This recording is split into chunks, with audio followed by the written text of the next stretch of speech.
This is where it gets interesting. I want to explain to you why you might feel you're undervalued in today's job market. And I'm going to explain to you that you have value, but there's something bigger going on in the market, something you're overlooking. You might be misunderstood. And a lot of upward comparison happens where we compare ourselves upwards rather than look at the information and borrow that info. So we can compare ourselves not laterally, but a lot of people do it upwards to the people that are higher than them. And this can impact your sense of self-worth, your choice, your belief. And you're not being rejected because you have no value. What is going down is that nobody can translate your value better than you. And that is a completely different issue to actually have in 2026. No one can translate your value better than you. And for years, we were told different things.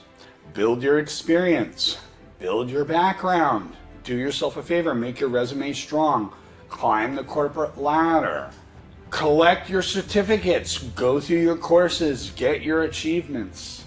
Then the market changed.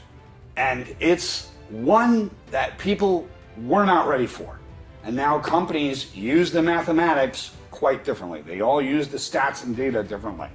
And the applicant tracking system, this dynamic changed a lot because it's all about math at the end of the day. Stats, technology screening tools, keyword matching. And suddenly, millions of people with real solid experience, they feel undervalued or they look undervalued. And they take that really hard. It hits on their identity really hard. And it relates to their own skills and how they perceive themselves. And they don't lack the skills, they have them. But the problem has always been at the interview level, how do we translate those skills differently? Because your skills are trapped inside the wrong language. And people can control what things mean to them.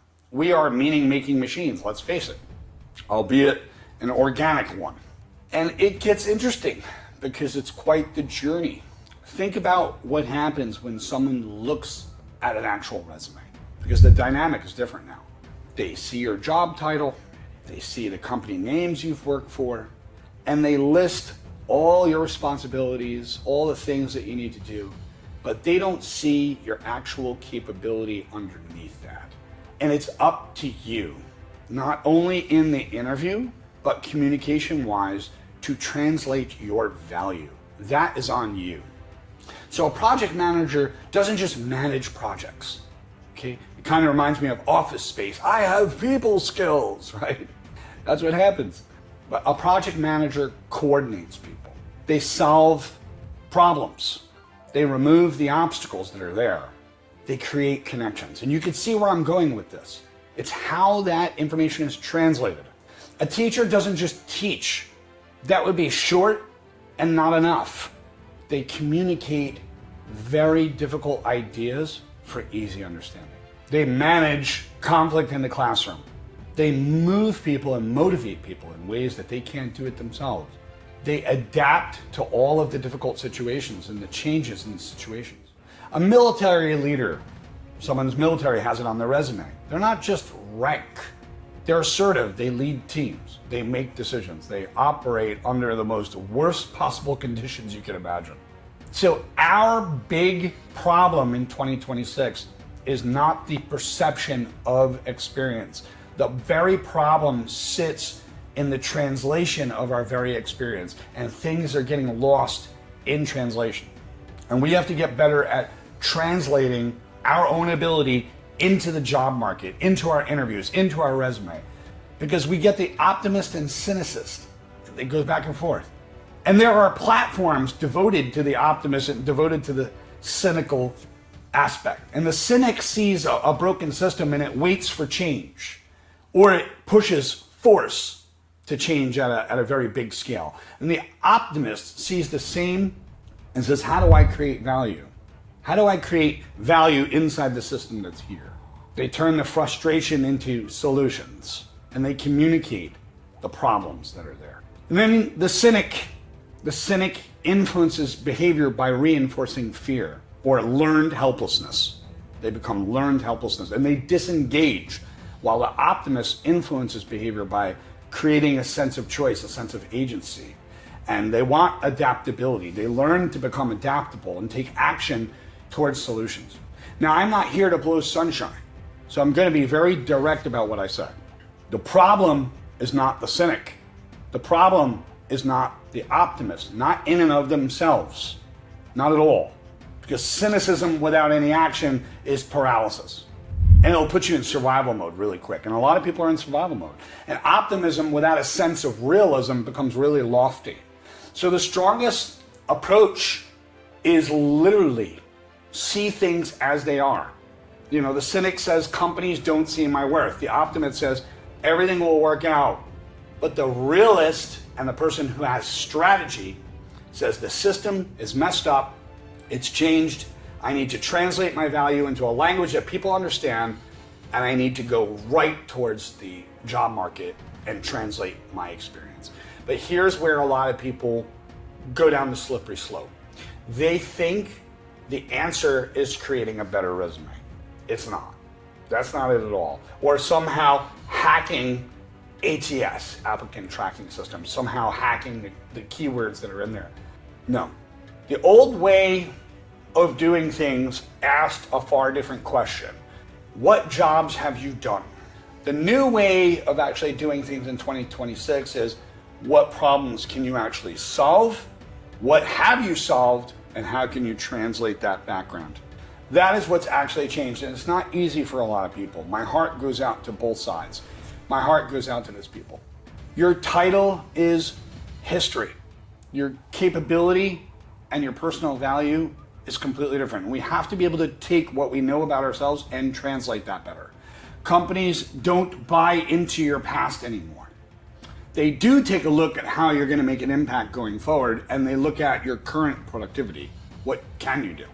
A lot of professionals, they're caught up in fear, survival mode. They're emotionally attached to their old ideas and their old roles. This is who I am, this is all I'll ever be. Not realizing they're far more than just a job title and a piece of paper. They think that changing industries altogether means that they have to start over in some way. They think that translating their skills just means redoing their resume and admitting where they've actually failed. That's not it at all. It's a perspective of not tying your identity so harshly to a job role. And translation is not losing who you are, but it's understanding the value of who you are and being able to translate that. Translation is revealing what you always were.